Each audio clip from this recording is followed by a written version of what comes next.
Bonjour et bienvenue. On continue toujours avec notre mini-projet partie backend et aujourd'hui nous allons essayer d'attaquer les interfaces restantes, interface article et puis interface commande. Sans plus tarder, c'est parti.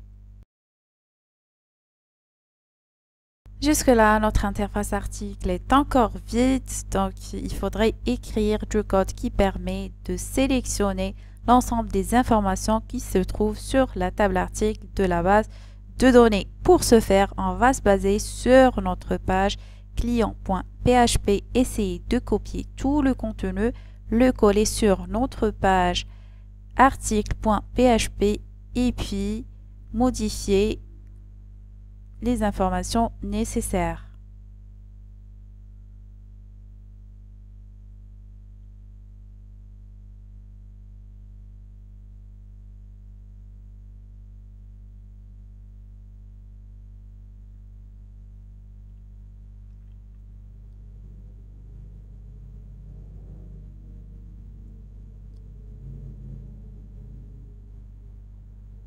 Donc ici, il faudrait se rappeler qu'on aimerait récupérer les informations depuis la table article. Du coup, il faudrait changer le nom de la table et passer à article. Puis après, nous aurons besoin des noms de nos champs.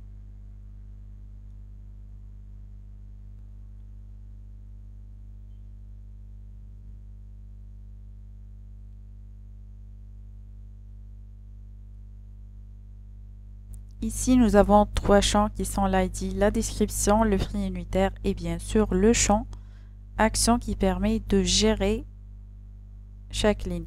Donc, il faudrait ici changer aussi les noms des champs sur notre variable $ligne et mettre exactement le nom des champs qui existent sur la base de données. Il y a un underscore entre prix et unitaire, sinon nous aurons une erreur sur ce champ-là.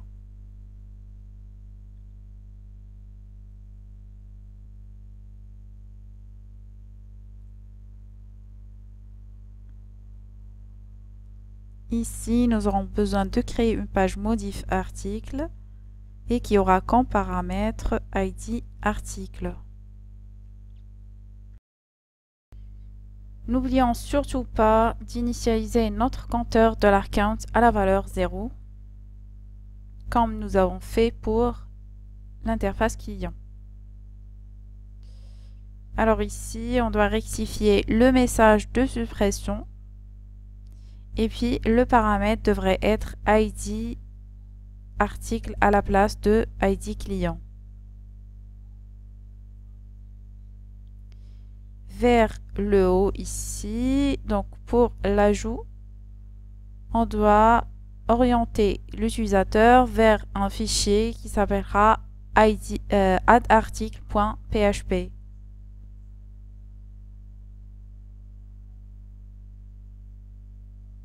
Donc voilà, testons notre interface. Vous pouvez voir le message de suppression, il est bien.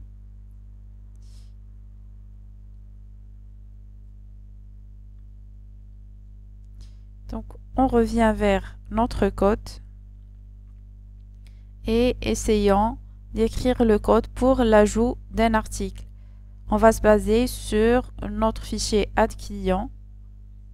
Nous allons copier le contenu, créer un nouveau fichier add article et puis coller ce contenu. Et bien sûr procéder aux modifs nécessaires.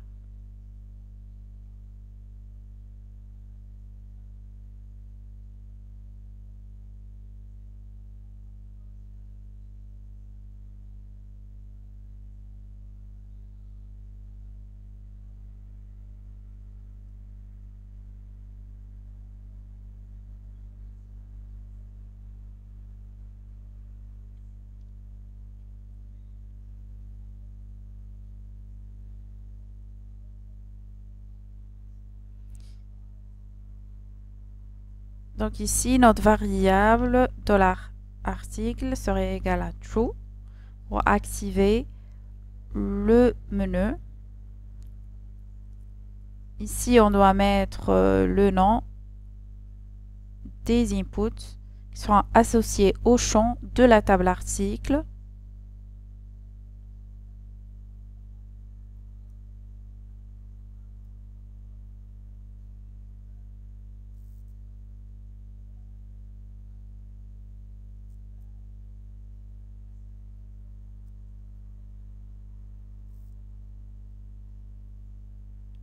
Et bien sûr, comme vous pouvez voir, le logiciel VS Code nous aide à détecter, par exemple, pour chaque ID, si on le sélectionne, ça va détecter tous les emplacements qui se trouvent sur nos codes et puis par la suite, on pourra les modifier sans aucun problème.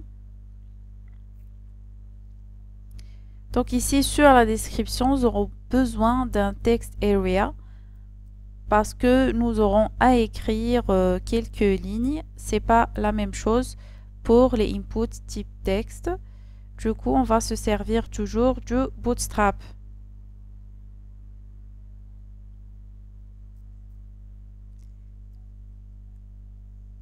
Donc ici, on va chercher le text area. Voilà comment on pourra l'utiliser sur Bootstrap. On n'a qu'à copier ce bout de code et le coller sur notre code. Donc tout simplement, il faudrait cliquer sur Copy.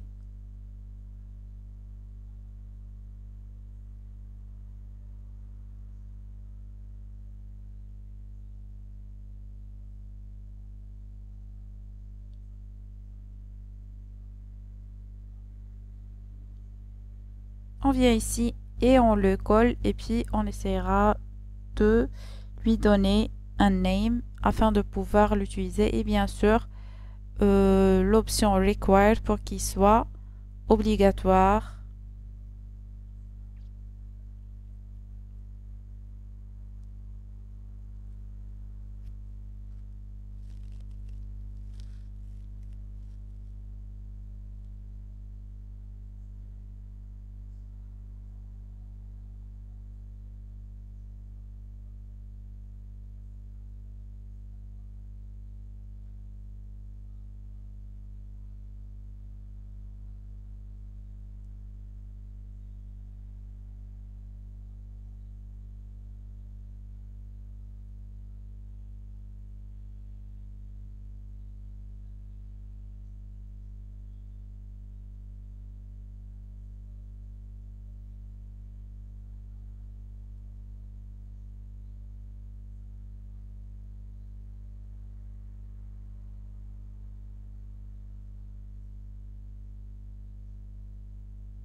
Alors sur cette option placeholder, donc c'est ce qui va être affiché sur notre text area avant d'insérer le texte.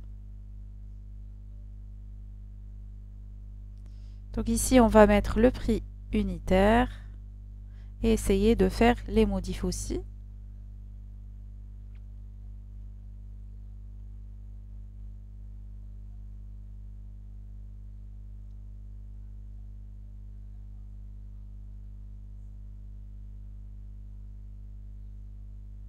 Puis enlever ce champ-là parce que nous avons rien que deux champs obligatoires qui sont la description et puis le prix unitaire.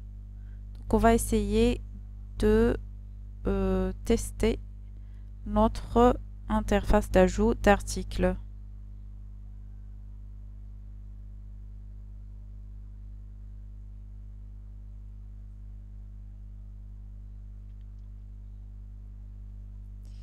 Alors la requête, elle devra être bien rédigée, sinon vous aurez des erreurs d'insertion. Donc insert into et puis mettre à la place de client article et puis renseigner les champs et bien sûr mettre les valeurs.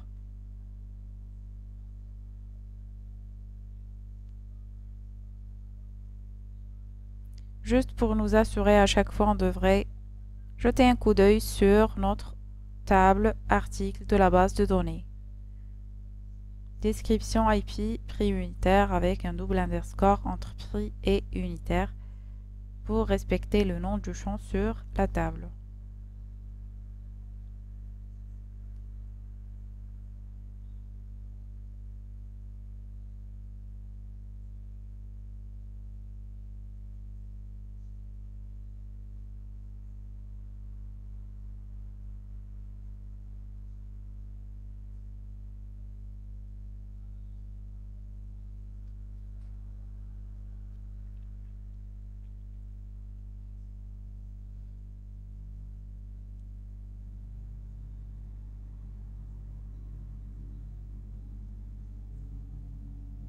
Et sur Locations, ça devrait nous rediriger vers notre interface article.php.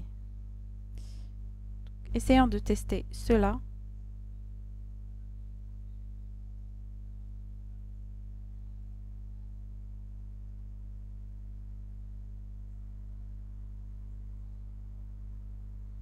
Alors déjà, si vous avez vu, nous avons un bonhomme pour l'ajout. C'est valable pour client, pour désigner une personne. Par contre, ici, sur l'article, nous devrons chercher une icône qui contiendra un plus. Ça va être plus significatif pour les articles.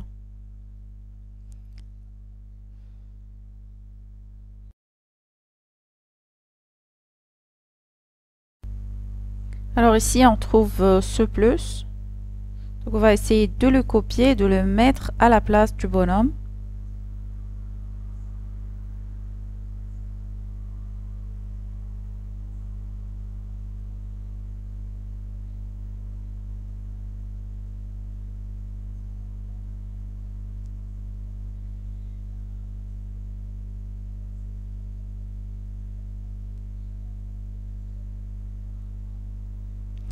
Et puis voilà, si on teste pour voir, vous pouvez voir le plus en haut sur l'interface. Donc si on clique dessus, ça va nous diriger vers ajouter un article. Donc la description devrait être un petit peu en haut. Le label, on doit le déplacer avant le text area pour qu'il soit en haut.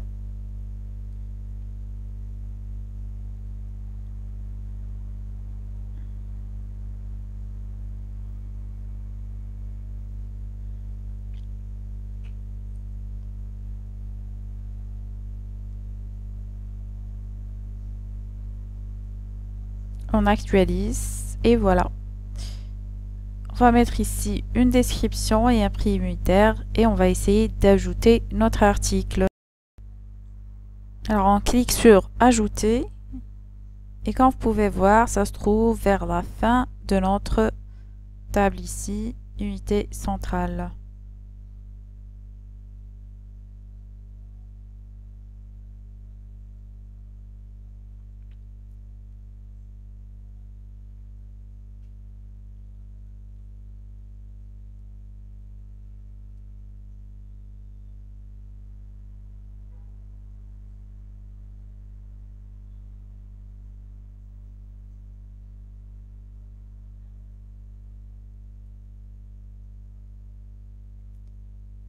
On va maintenant créer un fichier que nous allons appeler modif-article et qui permet bien sûr de nous diriger vers l'interface de modification d'un article.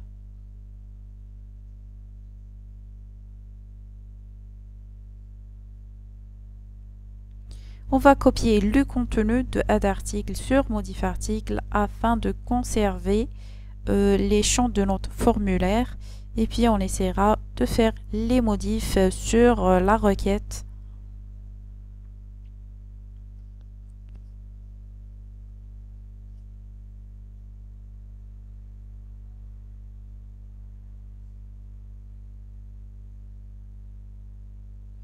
Pour ce faire, on va copier la requête qui se trouve sur modif client et la mettre sur modif article. Remplacer celle de add article.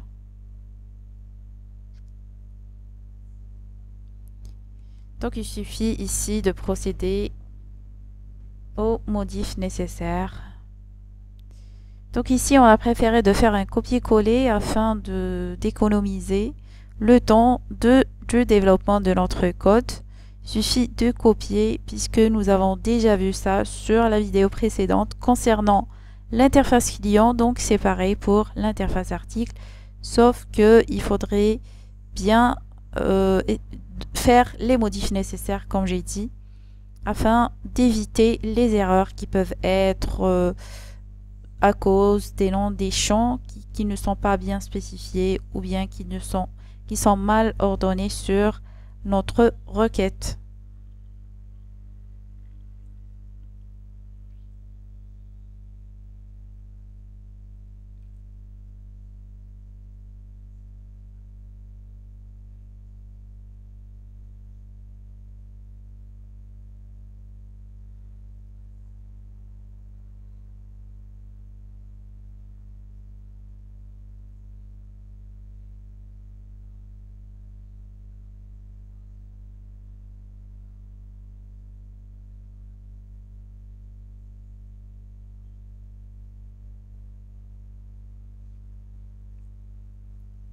Et ici, il faudrait mettre la condition sur notre paramètre ID.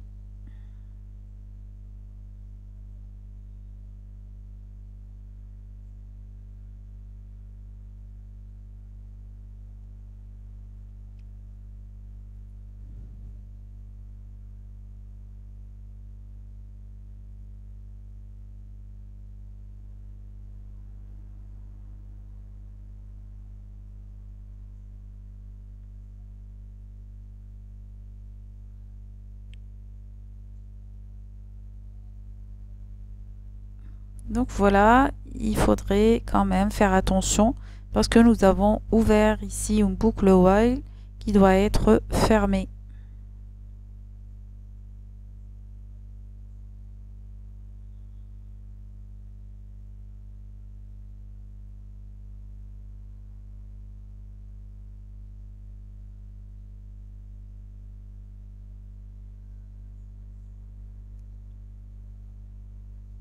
Il faudrait penser à ajouter le type hidden et qui contiendra l'ID que nous allons passer pour le récupérer lors de la modif.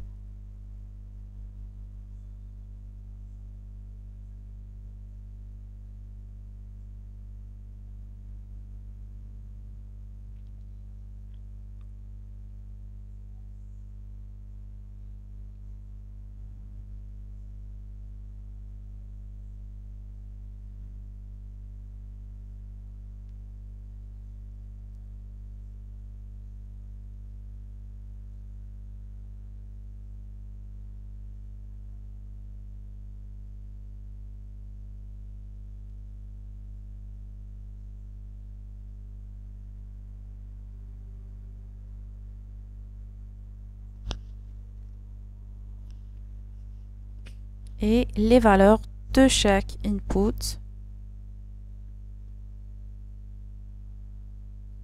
sur l'attribut value, comme on a fait pour l'interface client. C'est pareil ici.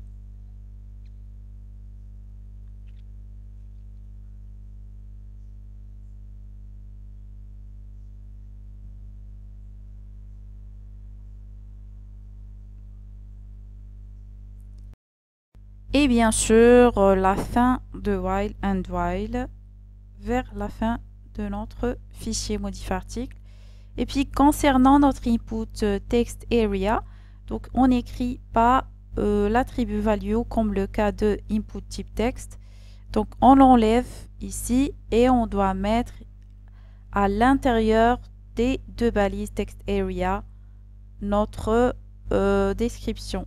Donc ici on va essayer d'actualiser et on clique sur unité centrale et vous pouvez voir que ça a été bien récupéré. Donc ici on a oublié, voilà, il faudrait l'enlever, un double guillemet et on essaiera d'actualiser. On clique sur modifier et voilà, Donc le champ description a été bien récupéré sur text area. Alors ici, si on tente de modifier le prix unitaire, par exemple, on met 18 000 et par rapport à la description, nous allons la changer complètement et on mettra par exemple un poste ordinateur à la place. Donc on clique sur modifier pour voir.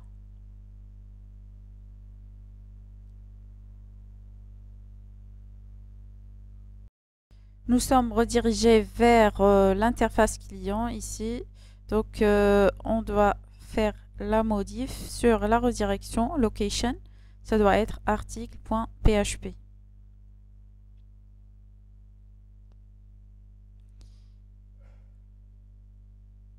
Voilà, donc la modif a été bien passée, comme vous pouvez voir ici.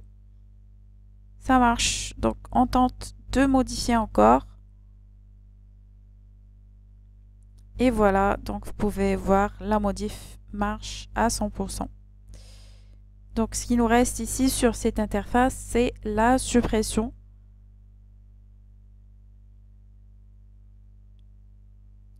Voilà, on va cliquer sur delete.php. Alors l'idéal ici, de ne pas créer pour chaque interface un fichier delete. On va se contenter d'un seul fichier et puis ici, nous allons mettre des conditions en fonction du paramètre qui va être détecté par alors ici par notre formulaire. Donc nous allons laisser alors le ID pour le client et ici à la place de mettre un ID tout court, on va essayer de mettre un autre nom de paramètre afin de pouvoir le distinguer sur notre fichier delete.php.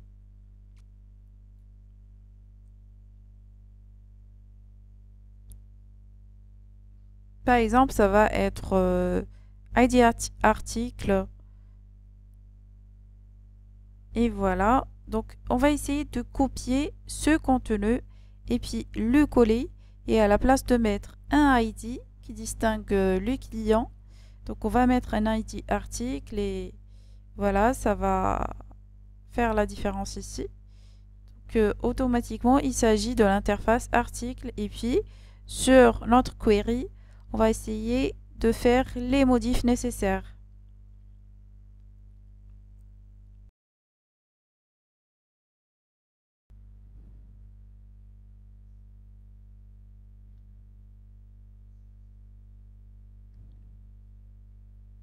À ce niveau, la suppression d'un article est fonctionnelle. Alors ici, nous devrons penser à l'action de suppression. Elle ne doit pas être comme ça à la volée. Il faudrait penser qu'il y a des relations entre les tables, comme on a vu sur notre base de données. Donc, les tables clients et articles, ils ont des clés étrangères sur d'autres tables. Du coup, on ne pourra pas les supprimer sans avoir à supprimer les clés étrangères de ces tables. C'est-à-dire que si un article se trouve déjà sur la table ligne article, du coup, on devra d'abord supprimer les lignes d'articles qui sont associées à cet ID article et à la fin, pouvoir supprimer cet article. C'est pareil pour la table client. Il faudrait déjà supprimer toutes les commandes qui sont associées à un ID client, ensuite pouvoir le supprimer. Donc, on doit trouver un moyen pour désactiver la suppression des données qui ont des clés étrangères sur d'autres tables. Alors ici, sur notre PHP MyAdmin, on essaiera d'écrire une requête qui permet alors ici, d'afficher les ID articles qui sont déjà sur la table article et qui se trouvent sur la table ligne commande. D'accord? Donc, on pourra utiliser in pour faire ici, alors, l'inclusion. On va essayer de sélectionner les ID articles qui se trouvent sur la table article avec la condition que l'ID article in, et puis on ouvre les parenthèses et on met un autre select ID article from ligne commande, et puis ici la condition est sur la jointure ligne commande.id article est égal à article.id article. Alors ici, exécutons cette query afin de pouvoir avoir une idée sur le rendu. Donc si on exécute, ça va nous renvoyer les ID articles qui figurent sur la table ligne commande. Donc 1, 2, 3, 4, 5, 6. Et puis 8 n'existe pas encore sur la table ligne commande. Donc ici, l'idéal est de désactiver le bouton suppression pour ces articles. D'accord?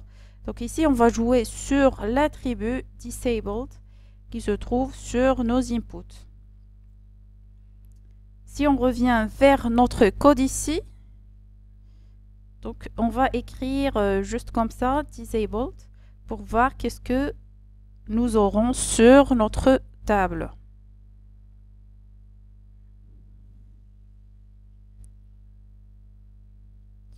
Alors on va essayer d'actualiser la page et du coup vous voyez toutes les actions suppression ont été désactivées, c'est-à-dire qu'on ne pourra pas cliquer sur le bouton suppression.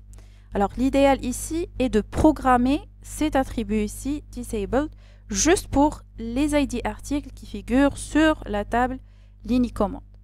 Pour cela, on va tout d'abord créer un tableau vide qu'on appellera $list. Et puis après, on va essayer d'écrire notre query. On va copier la requête que nous avons testée sur phpMyAdmin et nous allons la coller ici sur notre code. Alors ici, il faudrait faire gaffe des apostrophes que nous avons copiées depuis phpMyAdmin. Il faudrait les enlever pour ne pas avoir des soucis d'exécution de notre code.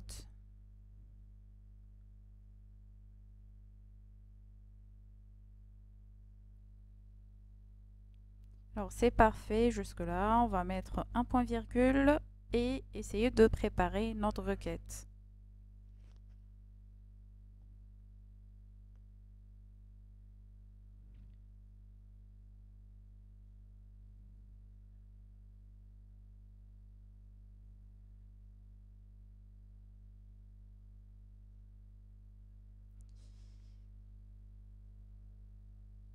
À ce niveau, nous allons récupérer notre objet PDO statement de la requête préparée.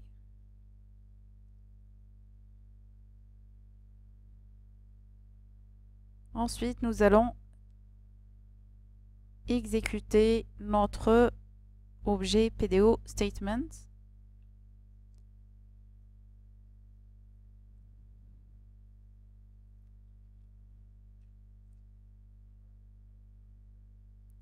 Ensuite, pour avoir une idée de quoi il s'agit, nous allons mettre ici un var_dump et juste pour faire le débogage, faire appel à notre objet PDO statement et faire appel ensuite à la méthode fetchAll afin de voir est-ce que concrètement ça va renvoyer juste les ID qui appartiennent à la table ligne commande.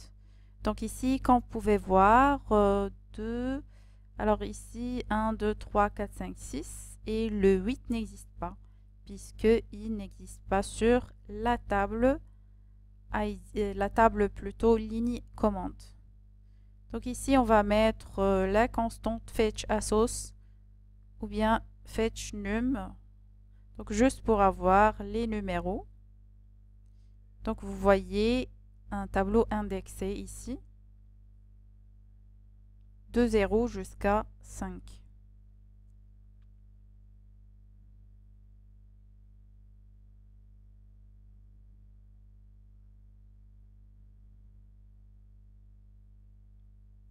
Il s'agit d'un tableau multidimensionnel. Comme vous pouvez voir, sur chaque index, nous avons un autre tableau qui contient les données récupérées de notre requête préparée. Du coup, nous aurons besoin de faire ici une boucle for each afin de pouvoir parcourir nos données. Donc,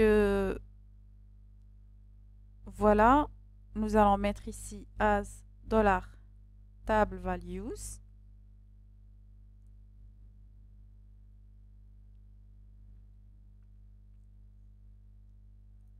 Et puis, nous allons mettre un deuxième for each pour parcourir le contenu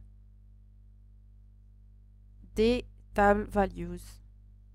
Si vous avez encore des soucis concernant les boucles, vous pouvez revoir les bases de PHP, revoir la vidéo sur les boucles, donc pour pouvoir l'utiliser ici sur ce mini projet.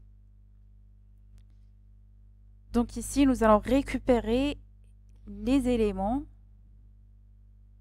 de chaque index et on va mettre un vardim pour voir de quoi il s'agit.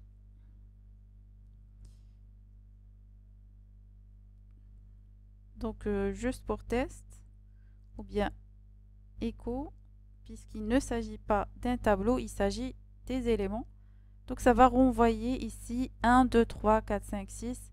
Vous pouvez voir qu'il s'agit des ID de notre article. Donc, à ce moment, on fera appel à notre tableau $list. On mettra des crochets pour pouvoir ajouter les éléments un après un. D'accord? Il faut faire gaffe ici. C'est impératif de mettre des crochets après notre tableau, sinon vous aurez un écrasement des valeurs du tableau. Donc après, on va faire un vardim de $list et vous pouvez voir qu'il s'agit d'un tableau indexé qui contient les ID articles que nous avons récupérés depuis notre requête.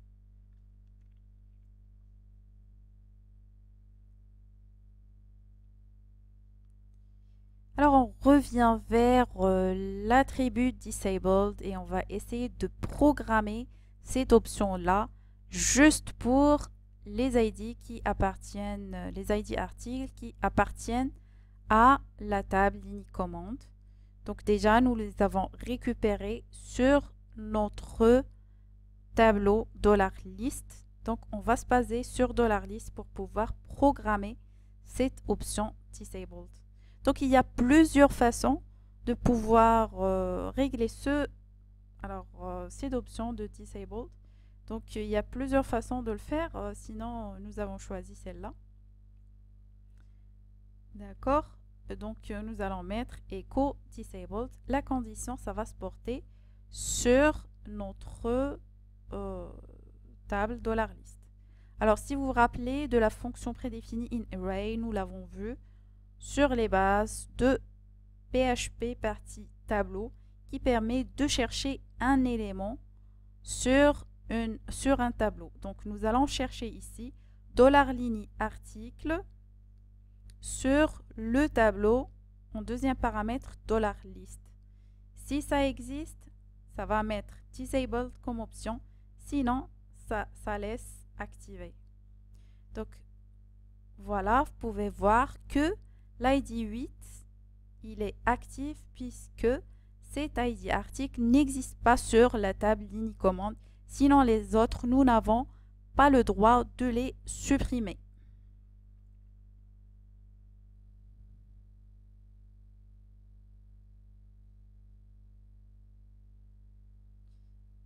Donc voilà, c'est ça la logique que nous avons suivie afin de pouvoir désactiver la suppression pour les données qui ont des clés étrangères sur d'autres tables. On doit faire pareil pour les clients. Il est interdit de supprimer un client qui a déjà des commandes sur la table commande. Donc ici, il suffit de faire un copier-coller et bien sûr procéder aux modifications. Ici, la condition, ça va porter sur le ID client qui va se trouver sur la table client. Ici, l'inclusion sur la table commande. Et bien sûr, la deuxième condition, ça va se porter sur la jointure entre la table client et la table commande par rapport à la clé ID client.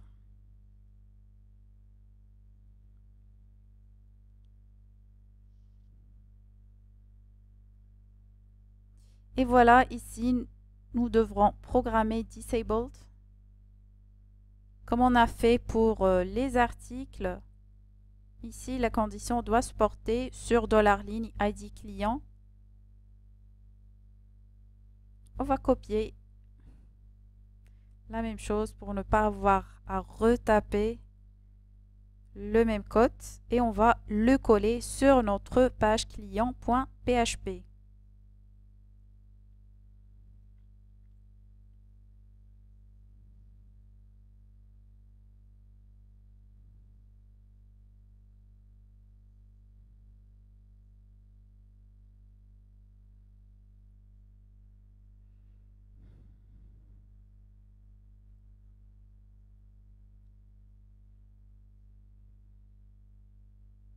Donc, essayons d'exécuter pour voir.